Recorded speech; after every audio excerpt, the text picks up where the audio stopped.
that we think is just the natural world. It ain't. If you can create a virtual reality simulation, then you can create an alternative to it as well, which is what the bad copy is. And you're tuned to it through something called entrainment. Entrainment is the process by which, if you have 3 violins and they're all plucked to the same note, therefore they are the dominant frequency, put another violin in there, either plucked to another note or not plucked to any note, and it will start vibrating in sympathy with them, because they're the dominant frequency. And if you can create a dominant frequency, then you can start to entrain the human decoding system into that frequency, and suddenly you're decoding a completely different reality. And once that happens, they gotcha. If you don't realize that's what's happened, because to you, well, this is how it is, mate. This is the world, isn't it? Well, what world is it? That's my question. And, you know, I liken this archontic distortion, inversion, to a computer virus. It absolutely fits. A computer virus, in our terms, obviously not exactly the same, infecting human perception. So what is, like I said earlier, a computer virus? It's rogue information. It's just introducing into the original system rogue information which distorts their word again and inverts the original system. So this is what a computer virus can do. Damage files, slow the system, show messages, take control.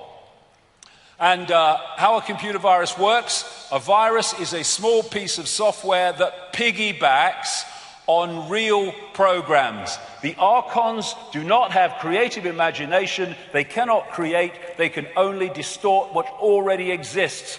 How can you describe a computer virus in better terms than that? Similar to the way a biological virus must hitch a ride on a cell, a computer virus must piggyback on top of some other program or document in order to launch. Once a computer virus is running, it can affect other programs or documents. It has piggybacked the original reality and has distorted it. And this is what is manifested as what the Gnostics called a bad copy. Now, we are taking energy, sustenance, from the energetic field. And we take energy from that field within the frequency band that we're vibrating to or resonating to. We can't take it outside of that band because we can't sync with it, like Radio 1 can't sync with Radio 2. So if you are a distortion and an inversion, you cannot get energetic sustenance from the natural order because you're not in that frequency band. So to get your sustenance, your energetic sustenance, you have to get it from other distorted energy which is in the frequency band that you are interacting with. And so the peoples around the world, the different cultures, etc., talk about the fact that these entities, it's a universal virtually description, feed off human energy, but not just any human energy. Low vibrational, as I would call it, human emotion. They feed off fear and anxiety and frustration and anger and conflict and war, because they are a distortion of the natural order of love, of peace and balance. And thus, these archontic inversions, energies can feed off them. And so, it's very like in the Matrix where the machines, again, inorganic, were feeding off human energy. And so, while we, coming from the natural order perspective of love and peace and harmony, think that war and suffering and fear are a bad thing, to them, they are essential to their energetic survival. That's why they create them. This archontic inversion, which expresses itself in multiple ways, can't sync with that. That's what it needs for its sustenance. Thus, it has manipulated the structure of our society to generate it in unbelievable abundance. All these things that we talked about earlier, all generating low vibrational human emotion. And anyone thinks that, it's kind of just some airy-fairy imagination. This was what happened to the energy field, the Earth energy field, at the time of 9/11, when there was that massive emotional explosion in response to what happened in New York and Washington. We are impacting upon it. And this is just a few days ago in a newspaper. Babies smell their mother's fear to learn what to be afraid of. Mothers emit odors that teach their babies what to be afraid of, even if the fearful experience is one the baby has never been exposed to, according to this study. Even, in the frickin' womb, the new life is being prepared for a lifetime of fear. What is fear? Lunch to these people. They are feeding off all this emotion and low vibrational energy. And that's why the pressure is to create events all the time that produce more, and against going the other way that produce less. And so this scene in the Matrix was very much in line with what I'm talking about. The Matrix is a computer-generated dream world built to keep us under control in order to change the human being into one of these. And on one level, that's what we are.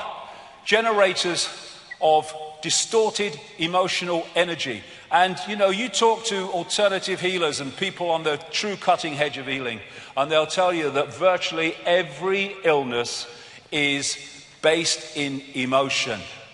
Because emotion creates energetic distortions, not only to be absorbed by these entities, this distortion, but also to be trapped in the body, which manifests then as dis-ease, disharmony in the body, caused by emotion.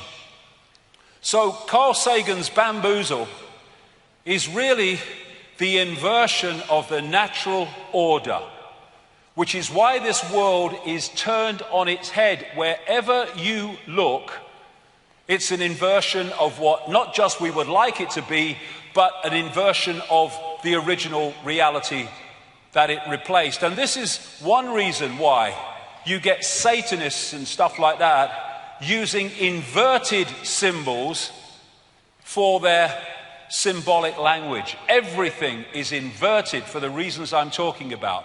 And I've used this quote before, but how much more relevant is it now from Michael Elner? Just look at us. Everything is backwards. Everything is upside down. Doctors destroy health. Lawyers destroy justice. Universities destroy knowledge. Governments destroy freedom. The major media destroy information. And religions destroy spirituality. Inversion everywhere.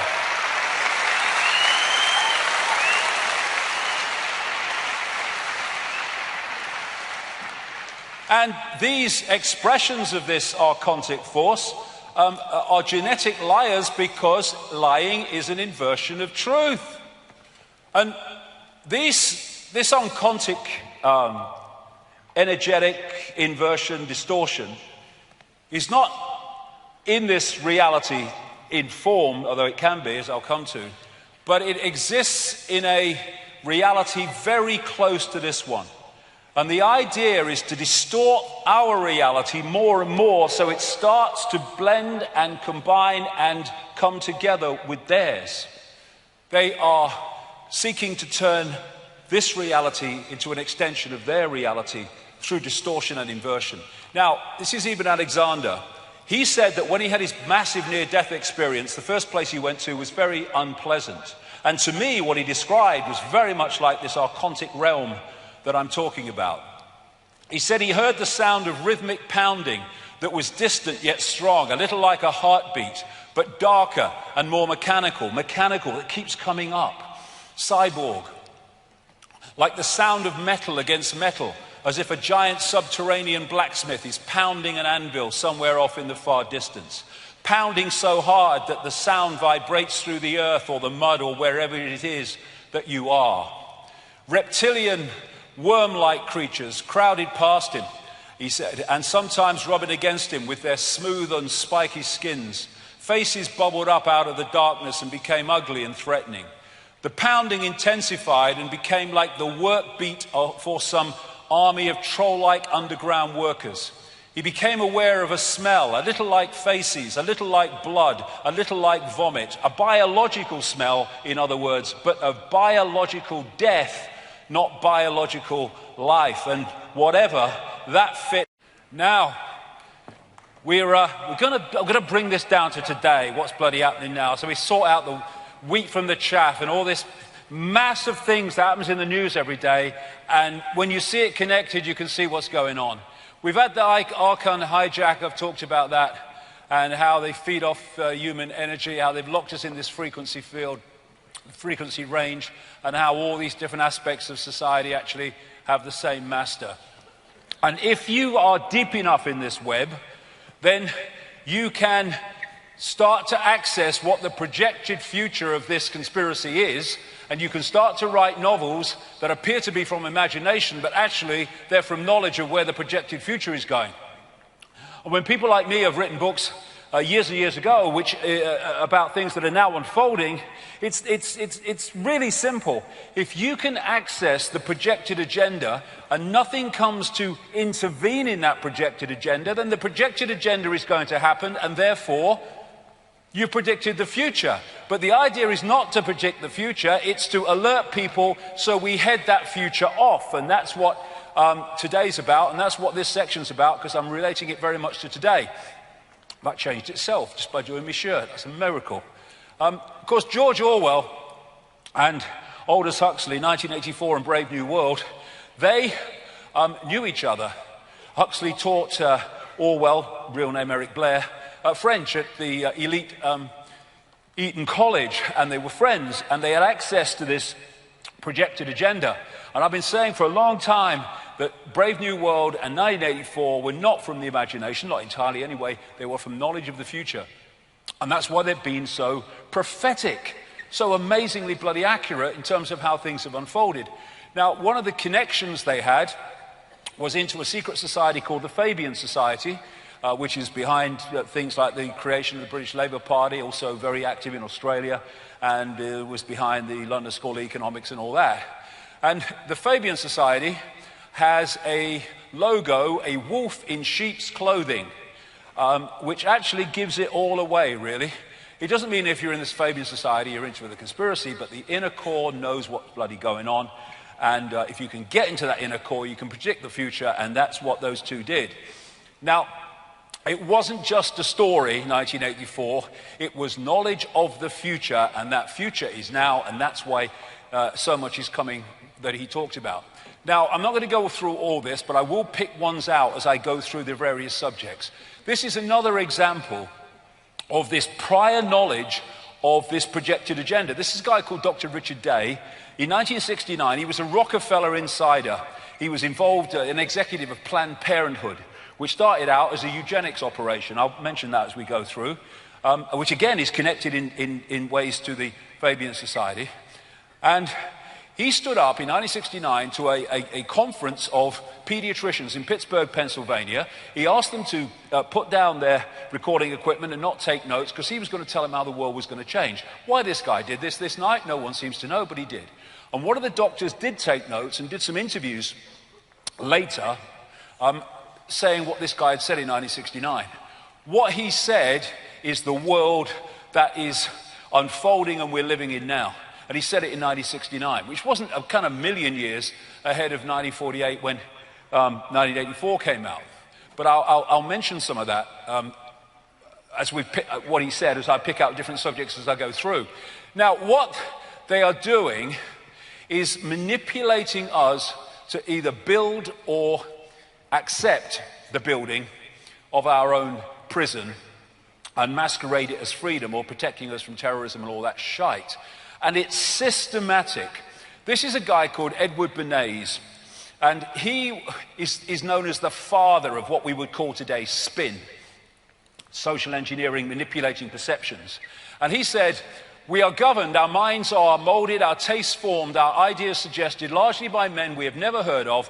In almost every act of our daily lives, whether in the sphere of politics or business, in our social conduct or our ethical thinking, we are dominated by the relatively small number of persons who understand the mental processes and social patterns of the masses. It is they who pull the wires which control the public mind. In other words, understand how we create reality and interact with reality, and then download and program your version of reality that you want people to believe. It's systematic.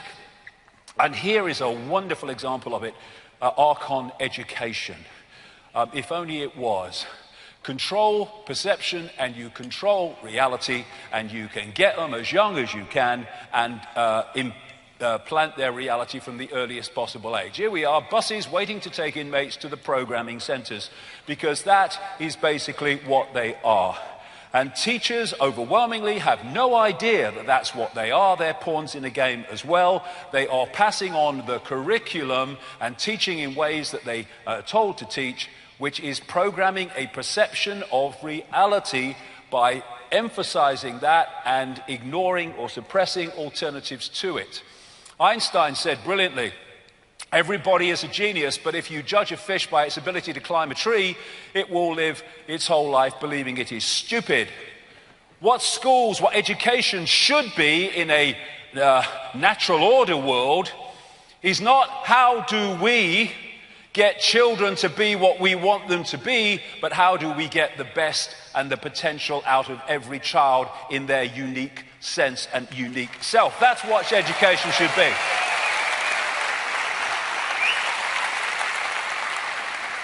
But like I say, we live in an inversion, and so we get the opposite of that. What we get is this. Have you noticed how they say, these politicians, about education, we must prepare children for the workplace. In other words, we must prepare unique expressions of all that is, has been, and ever can be to be a cog in a fricking machine for the rest of their bloody life. The system should fit us. We should not fit the system. So, J.D. Rockefeller, creator of the General Education Board in 1903, he said, I don't want a nation of thinkers, I want a nation of workers. Exactly. It's what the education system's about. It's a sausage machine programming system. And this study here, I won't go into it for time, but what this study showed is the longer that children are at school, there's a massive decline in creativity as children have become less emotionally expressive, less energetic, less talkative and verbally expressive, less humorous, less imaginative, less unconventional, less lively and passionate, less perceptive, less apt to connect seemingly irrelevant things, dots, less synthesizing, and less likely to see things from a different angle. It's a program. And this is what is taught to children at school. What school teaches children? Truth comes from authority. Intelligence is the ability to remember and repeat. Accurate memory and repetition are rewarded. Non-compliance is punished. Conform intellectually and socially. That's what it's about. And the very bloody fact that vast numbers of young people have been through this shit and they've come out awakened to the fact that they're not being told the truth is a wonderful example of the power of consciousness over program.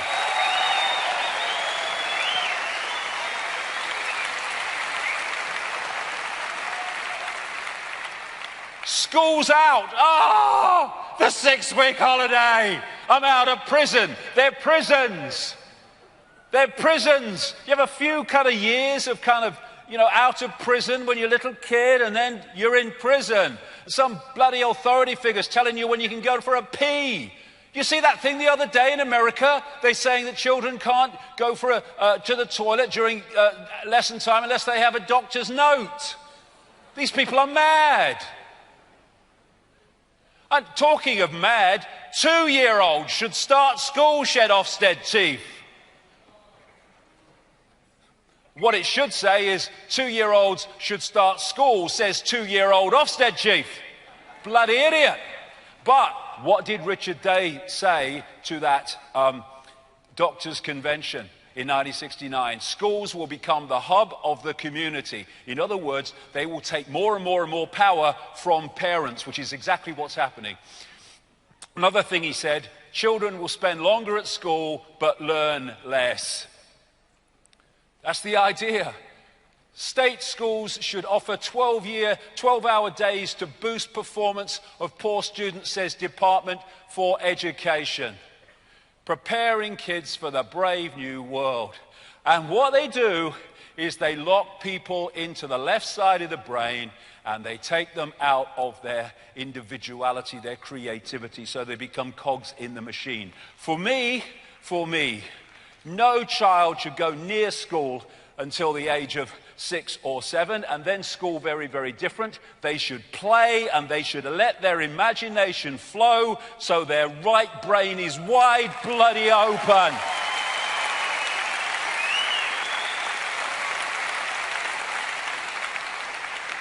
There you go, the original PlayStation. This is what human science can do now.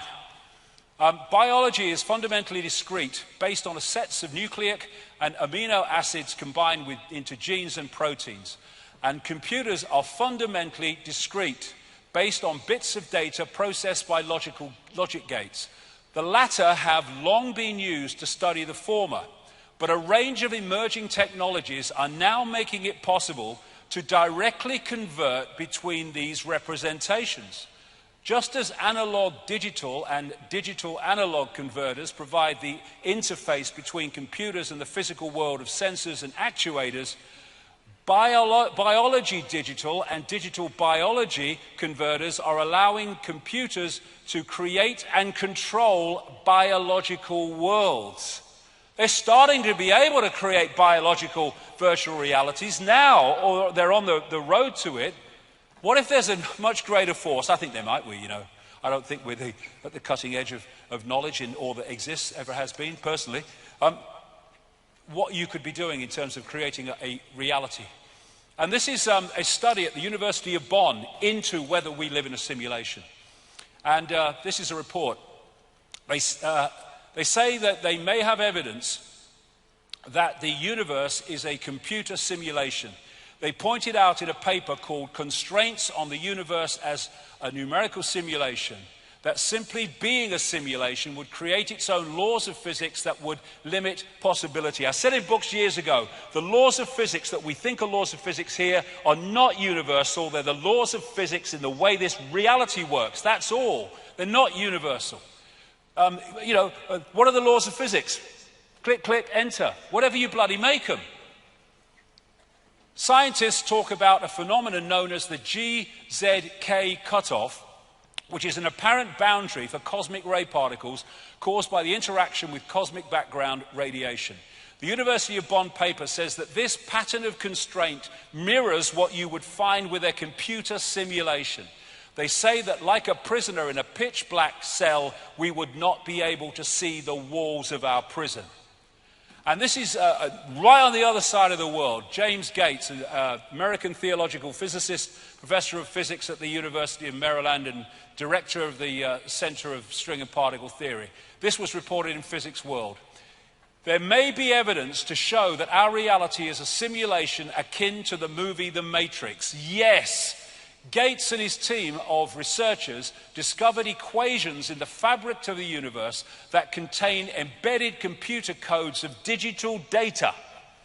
They take the form of 1 and 0 and 0, the binary system of on-off electrical charges used by computers, and he says we have no idea what they are doing there. I think I can help him.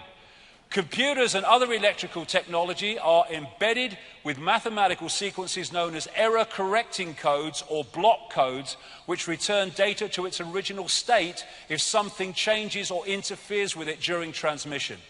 Gates and his team have found these sequences within the fabric of our reality, but they don't know what they are doing there. They're holding the reality in place for reasons I'll explain in part 2.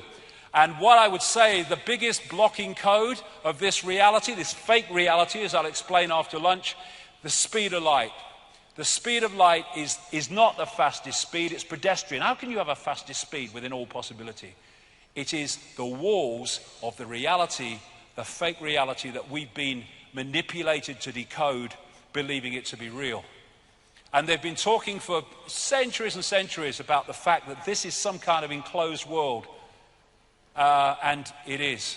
And like a prisoner in a pitch black cell, we may never be able to see the walls of our prison until we wake up. So, put this all together, and we're living a fake identity. We think we're our name, our race, our job, our income bracket, our religion, and our life story. I am whatever the system tells me I am. No, we're not. We are what we are. Infinite possibility. Jim Morrison, great quote. The most important freedom is to be who you really are. You trade your reality for a role, a mask. You trade your sense for an act. You give up your ability to feel. In exchange, you put on a mask. There can't be any large-scale revolution until there is a personal revolution on an individual level. It's got to happen inside first. And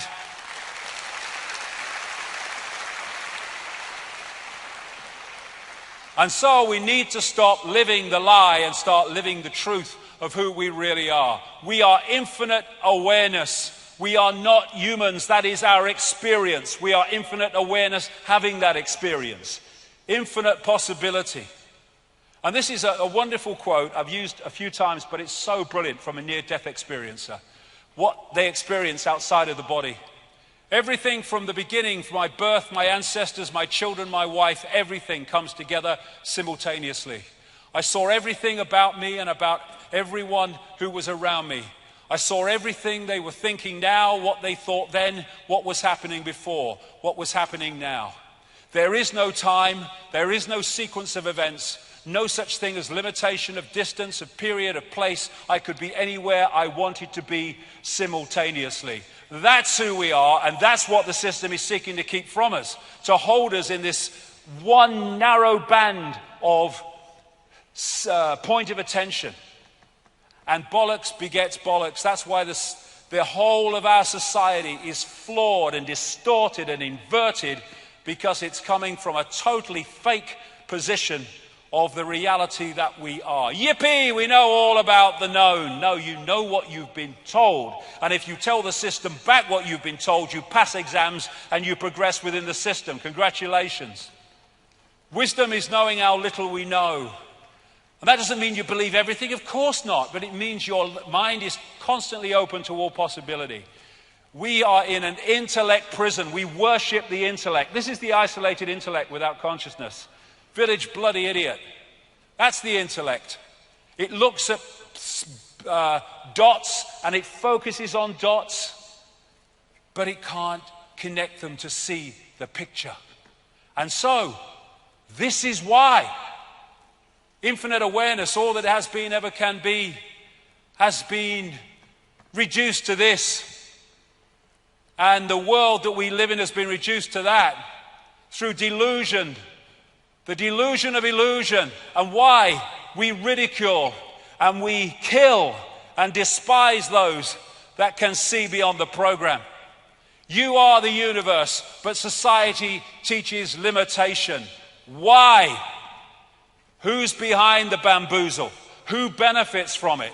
Why is this nonsense going on? Be back in 1 hour. Thank you very much. Thank you. Starting to operate outside of the North Atlantic area as it expands itself into a fully fledged world army. And look at where it is now, all over the bloody place. Microchip population. They want a microchip population connected to a computer system. For which there are enormous implications. We'll get to that later. Obviously enormous implications. Under that, they want a series of unions. Not just these, they want a Middle East union and others, but these are some of them. And they're all mirrors of the European Union. And by the time you get here to nation states, and they want to break nation states up into regions, they have no power whatsoever. And the power's moving more and more into so-called democratic operations like the World Trade Organization and the World Health Organization, which are Rothschild, Rockefeller creations from the start, because they love us and they want to help us. And readers of my books over the years will see how I've been saying they want these unions all over the place, including the North American Union. And now you've got people like David Petraeus, the former head of the CIA and big military man, and House Minority Leader Nancy Pelosi. I can't believe it when I see her. You are a politician. You make decisions. You can breathe. I can't work it out when I see her. Unbelievable.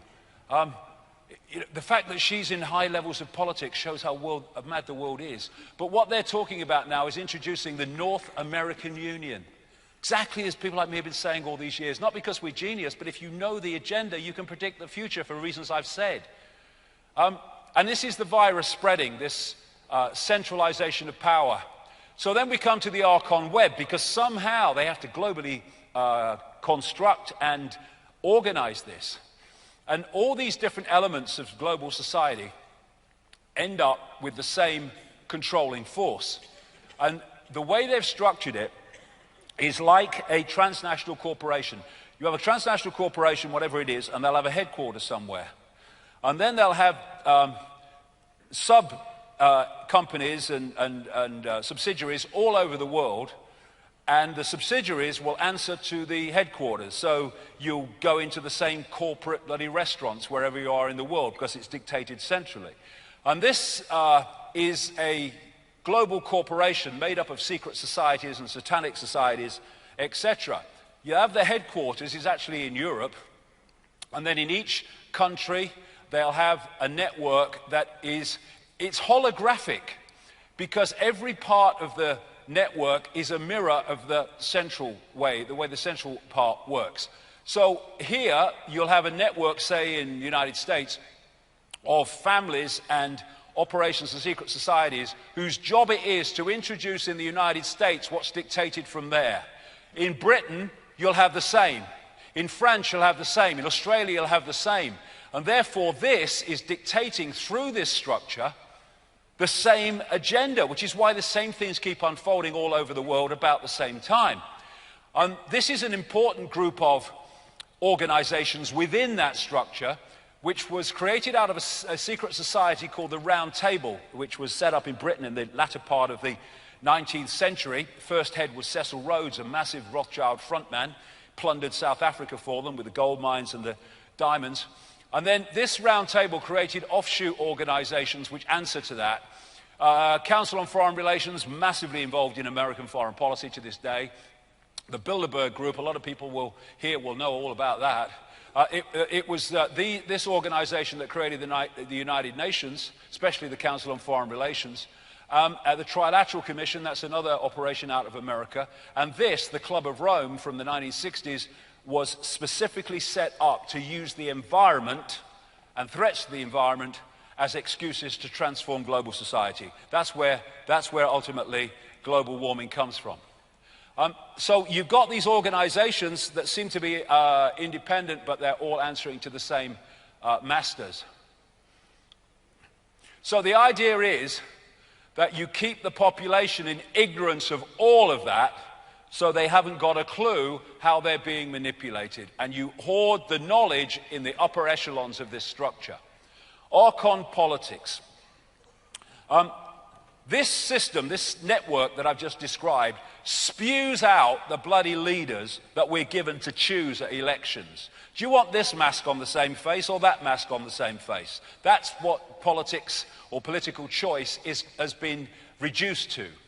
And of course, most of them are of this archontic bloodline, or agents of this archontic bloodline, who are basically psychopaths, and thus anything bloody goes.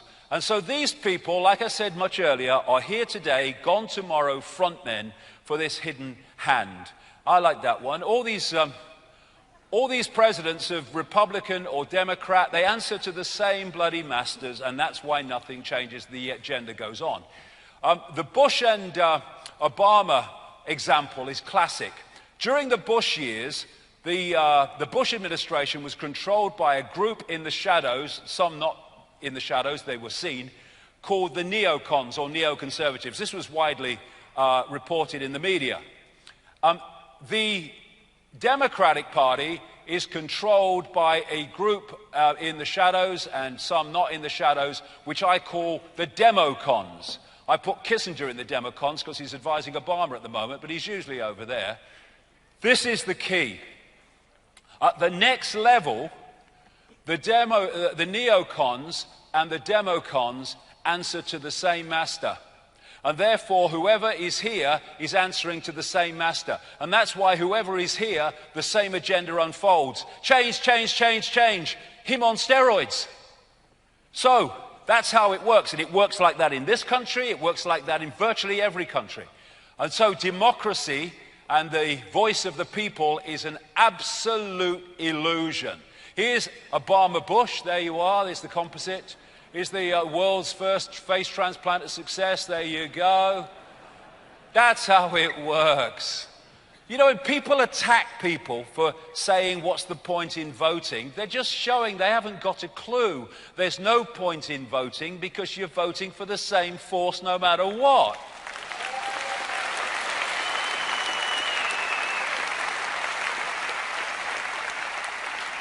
By not voting en masse, you're saying we've sussed it, we're not having it anymore. We're not giving you credibility by supporting a rigged system. And then people say, well, so-and-so will get in. It doesn't matter, because they're all the bloody same. And the way they do it is this pyramid system. All political parties all over the world are pyramid systems. When you enter the political party, you've got to do what the political party wants to rise through the ranks to the top, become a minister or whatever.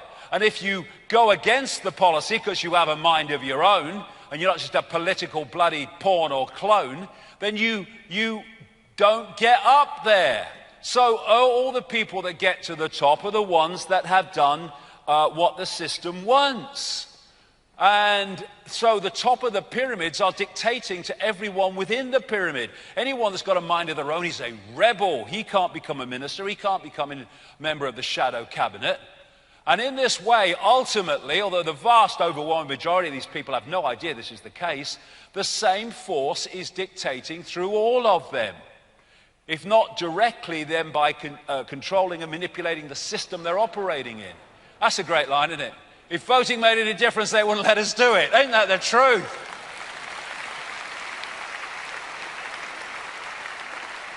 And so, you get this, the march of tyranny. What it goes is, oh, I don't like them Republicans and what they're doing, I'm voting Democrat.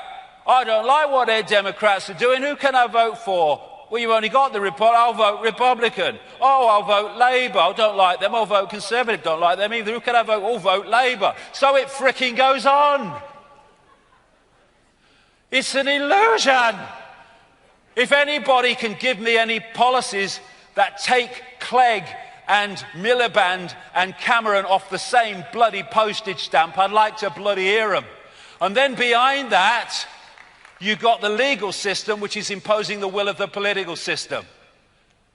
I'm a judge, and that means I do whatever the government tells me. They're not all like that, but you want something that's absolutely not going to go wrong, you put a safe man in to have the inquiry. Lord Hutton on David Kelly, I rest my case. So, don't cheat, don't lie, don't sell drugs, don't kill. The government hates competition. And when you go deeply into that, especially in America, and don't sell drugs, you find that's exactly what they're doing through their agencies. Archon Hunger Games. This is now, we're getting into the society they want us to live in and the one we're seeing unfold by the day. And it's time to stop it bloody unfolding. Of course, the Hunger Games was this movie that involved a reality TV show which was about terrible brutality. Every person for themselves, and the one standing had killed or others had killed all the rest. And this is what Dr. Richard Day said in 1969. Violence in the media and movies will be increased to desensitize people to violence and make them feel that life is short, precarious, and brutish. It's part of the social engineering. Now, awaken, awaken, awaken. Well, we're going into some challenging information here and in the next section, so let me focus again. The idea that this is a lost cause that we're involved in here is no way is a lost cause. We take our power back, game over. So we can paint another picture. Please hold that thought, because it's very, very important we don't get pulled into fear by seeing what we're involved with. Now, Gino Krishnamurti said something very, very true when he said, if we can really understand the problem, the answer will come out of it, because the answer is not separate from the problem. They're indivisible. And you know, what I find in like some what they call New Age areas and stuff like that is, you mustn't talk about anything negative. Oh no. Well, correct me if I'm wrong, but I've never come across any knowledge that was negative. I've come across knowledge I'd rather not be true, but I've never come across knowledge that's actually negative. Ignorance is freaking negative, not knowledge, because you can do something with knowledge. And so the idea that, you know, we should be frightened of looking at things as they really are, I mean, it's just another version of looking the other way and hoping it will go away. It won't. So when people say, well, what's the solutions? Well, fundamental to any solution is to understand the nature of what we're dealing with. Because then we've got a much better chance of dealing with it. We know what we've got to deal with. And, you know, a lot in the conspiracy research arena, like I said earlier, brilliant. There's so many people involved in this now. But the vast majority of them will not go even close to where we're going to go in the next 2 hours or so, because of religious belief systems, or because, well, even if it's true and I say it, I'm going to lose my credibility. I think you lose your credibility if you don't go with what you believe to be true, and you edit that on the basis of what will people think of me if I say it. That's how we got into this frickin' mess. And unless we understand how deep the rabbit hole goes and what we're dealing with, we're never gonna find an answer to it. And just stockpiling weapons and fighting the system is just playing into the system's hands for reasons that will become clear, indeed, possibly already have. So we are infinite awareness, capable of multiple realities and perceiving multiple realities. We've been caught in the bamboozle, which has led to this and this through the control of perception. So who or what is ultimately behind this? Or at least the depth of the rabbit hole we've got so far. Well, they ain't, for a start. Because they're just here today, gone tomorrow, people who are just puppets of a system that's here yesterday, today, tomorrow, and the next day. It's not him. I don't care if he's supposed to be the most powerful man in the world. He ain't. He's another bloody glove puppet. And anyone in that job, the same applies to. It's not him either. Here today, gone tomorrow, presidents and leaders who are replaced by other leaders. But the system, the direction goes on, because there's something behind that that's pushing that direction on. And nor even is it the corporations. They're still at the level of playing out the control. It's not actually at the point of creating it. It's not the origin. It's not people sitting around tables. They're still at the point of playing it out. You can go into the shadows and you can get closer to where it's coming from, but you're still at the play out level. You go even deeper into the rabbit hole, really deep into the web. And that's where you find people like the Rothschilds and such like. You don't see us, but we control your life. But there's levels beyond that, where it's coming from. But where is it? Okay, well, I'm going to cut to the frickin' chase, really. The truth doesn't change because you don't want to hear it. Now, obviously, I can't go into great detail with this. I mean, the perception deception is that bloody big. The whole day is about connecting dots to show the picture. And all I can say is for 25 years, I've been full-time on this, and the evidence has brought me to this conclusion. There's no one out there, see? All that is, there's no one out there.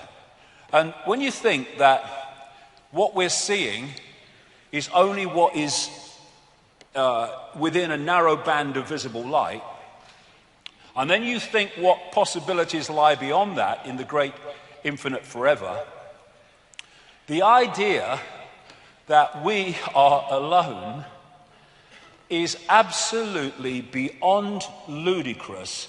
And the fact that you can be seen as crazy for believing that shows how inverted the system is. This reality, this infinity, is teeming with different expressions of life. And some of it's interacting with us. This is Professor of Mathematics and Astronomy at Queen's Mary University, London, Bernard Carr. He said, our consciousness interacts with another dimension, actually many other dimensions. Our physical senses only show us a three-dimensional universe. What exists in the higher dimensions are entities we cannot touch with our physical senses. Exactly. So, the idea that we just operate in isolation of everything else is, for me, crazy. So, like I say, I'll cut to the chase. This reality that we're experiencing has been hijacked by a force that some ancient people call archons, but there's different names right across the ancient world for the same force, the same entities. This is when the penny drops, when all these different names for the gods all over the world turn out to be different names for the same force, because they're described in the same way. And all over the world you see this. In the Far East, Central America and other places, they're known as the serpent gods. The Zulus call them the Chitahuri, the children of the serpent. They're the Anunnaki in Sumer, Babylon, now Iraq. They're our snake brothers to the Hopi people of North America. They're the star people, many, many examples of that. They are the demons of Christianity. To the Gnostics, they are archons. And to the Islamic and pre-Islamic world, they're called the jinn. And in their prime form, they are energetic in nature, but they can take form, as I will talk about. So, like I say, they're described so much in the same way, because they're different names for the same thing.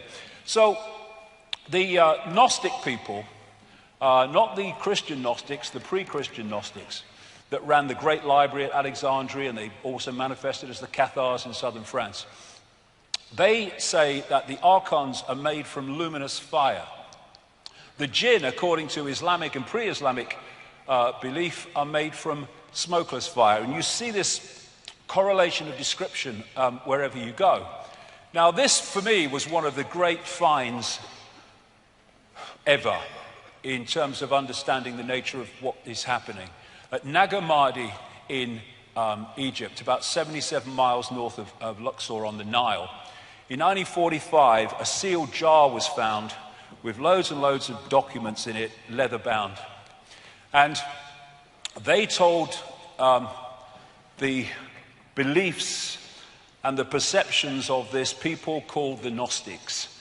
And the Gnostics had a completely different view of reality than religion, which is why the Roman Catholic Church and the Roman Church tried to destroy them wherever they got any strength and any foothold.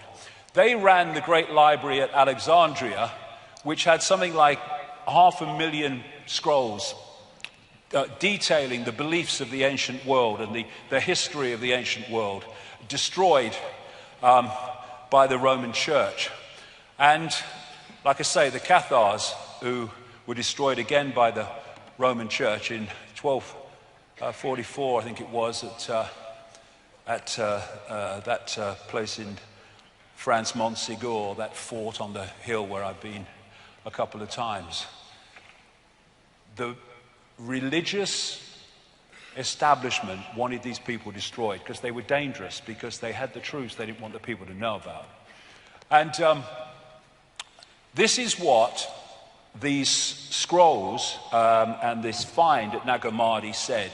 1/5 of the texts, and there were lots of them, were about a force they called the archons, which they say created our physical universe, and they equated them with the Judeo-Christian Yahweh Jehovah God. And when you see the Old Testament kill 'em and flog 'em and all that stuff God, it fits precisely with the descriptions of... No wonder people are turning to alternative news outlets. Okay, let's go. And to be fair to the person involved, who's just doing her job, what chance has she got, even if she wanted to, of putting this event in context, having missed the first 3.5 hours and missing probably most of what's to come after this section? Anyway, let's have a recap. This is who we are. We are infinite awareness having an experience. The idea of the conspiracy is to make us identify with the experience. Boom! Little me, I have no power. I am all limited. I am just someone who has to follow others.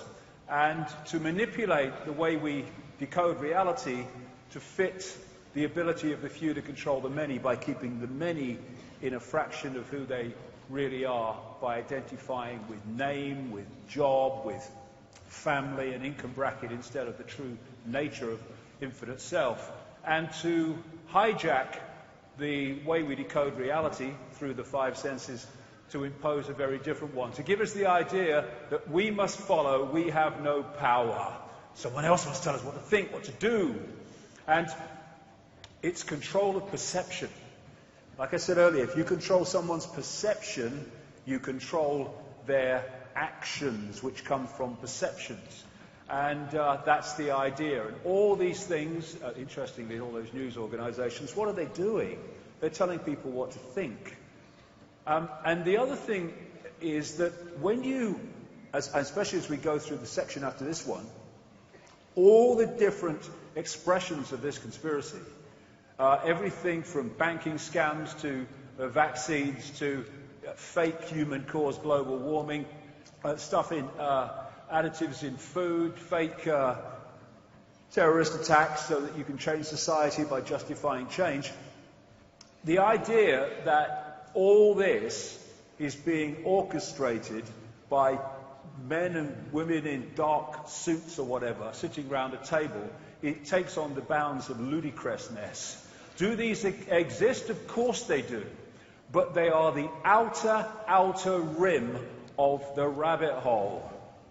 And when you go beyond them, deeper into the manipulation, you go through them into the advisors. The people that we think are in power, that's only for public consumption. They're here today, gone tomorrow people in all the areas of institutions and politics, and another bunch will come along tomorrow, but the same force will be controlling them as well. That's the common theme, that's the cement. And you hit the advisors one step back. You go deeper in the rabbit hole, and you go into these really exclusive secret societies, which are way back out of the public domain, and yet they are fundamentally influencing and impacting on what happens in the public domain. So when you've got someone like Obama, he is announcing legislation, he's signing executive orders and death lists for bloody drone missiles in Pakistan, etc. But he ain't the one who's deciding all this. He's the one that's the point that brings it into reality through legislative change. And so behind all these apparently unconnected areas like banks and biotech cartels and NATO and the World Health Organization, World Trade Organization, the media and all this stuff at ownership level is this same force in the background. And indeed, you know, to a certain extent, this was acknowledged by the Swiss Institute of Technology in Zurich when they did this study on the connections between transnational corporations.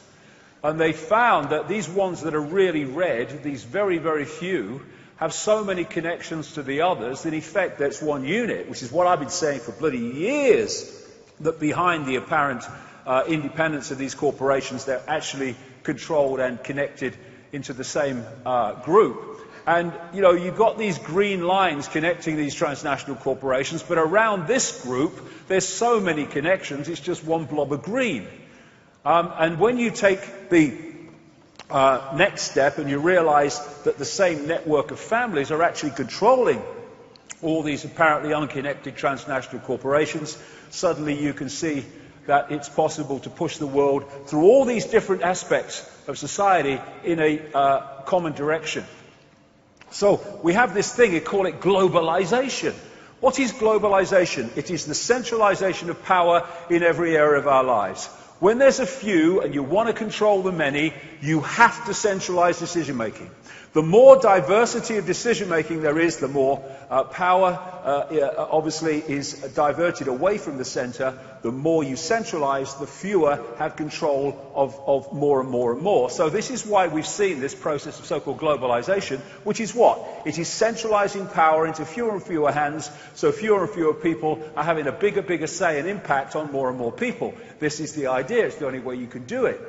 And like I think I said earlier, the more you centralize power, the more power you have at the center to centralize even quicker. That's why this process of centralization has got faster and faster. And as you can see, as we saw in the Olympics, the power of the corporations.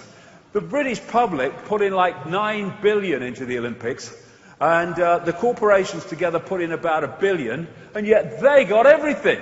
So much so that little people in their businesses or homes were being threatened with with the law if they just put some of the major symbols of the Olympics or words, in a display. I was on the Isle of Wight. I just went out of interest, took a few pictures when the flame came through. I want to see what happened. This little town on the Isle of Wight, East Cowes, you would never know the Olympic flame was coming through. There was nothing. Why? Because they were all terrified of being sued by the corporations and those in government representing the corporations that had hijacked the Olympics. So it doesn't matter who is the president or prime minister, because the same force is in control. What force is that? And if you look at these underground bases, they call them DUMBs, deep underground military bases, they're all over the world. The level of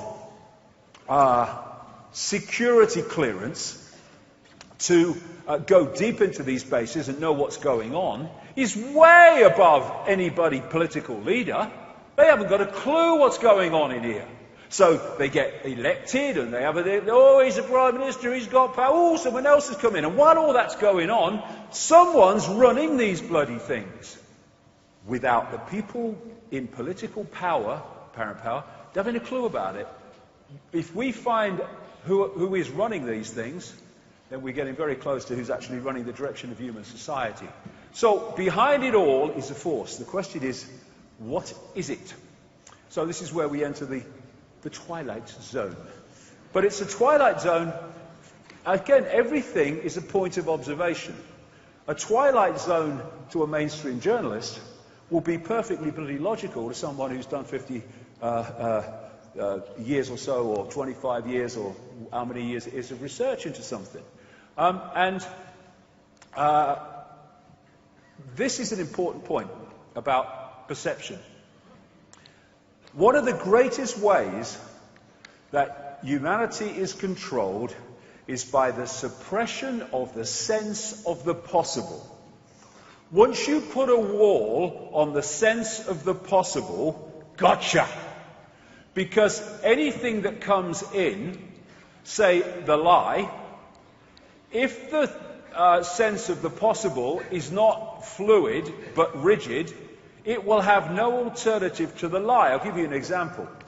If the mind is so rigid about possibility that it cannot perceive the fact that you can mind manipulate someone to either go shooting people in a crazed shooting, or be in the wrong place at the wrong time to be blamed for it when someone else has actually done it, then when the government comes out, whatever it is, and gives you the version of Dunblane, or gives you a version of the Colorado shooting in the theater and the shooting in the Sikh temple in Wisconsin, then you have no alternative to the lie, because you can't perceive the possibility of anything else.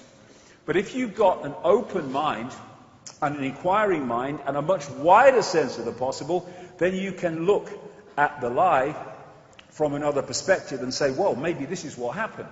So controlling the sense of the possible, because if you're doing things out here and you've got the sense of the possible here, then when people like me say, this is what's going on, that goes, you're bloody mad, that's not possible, that can't be going on. And the biggest problem is that, and it's not every one of them, by the way. I was talking to one the other day who was very kind of intelligent, involved in all this, but This, in general, is my experience after 25 years of the perception of the possible of a mainstream bloody journalist. And that's why